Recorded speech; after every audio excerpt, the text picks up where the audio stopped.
The next thing I want to talk about is fifth wheels. Just a couple things to think about with these in the winter time.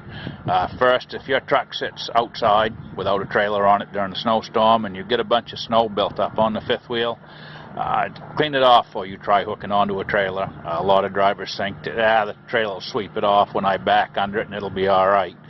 And that's a good theory. The problem is you can pack a bunch of snow into this groove where the kingpin goes, and you could conceivably get enough in there that it doesn't let the pin go in all the way, so the fifth wheel won't fully latch, and that's never a good thing. Another thing, I'm sure most of you have noticed that the landing gear cranks really hard this time of year. Well, the fifth wheel works the same way. That same hard grease, it makes things sticky.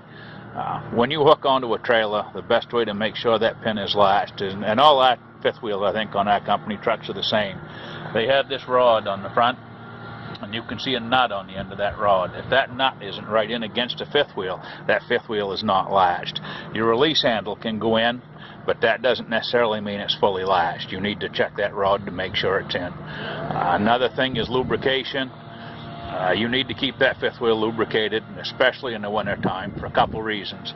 One, if it's dry, it can do unneeded wear on the fifth wheel and the plate of the trailer.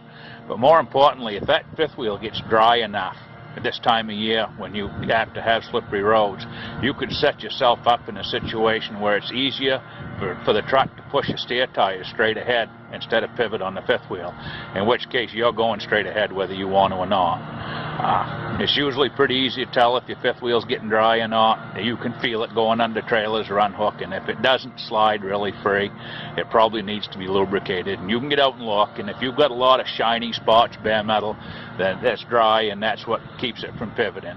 If you do need grease, the Bangor shop has a grease gun set up between doors 1 and 2. Just back up to the building, there's a little door there. You can get grease there 24 hours a day. It's not that big a deal. It's really quick and easy to do, and could save you some headaches down the road.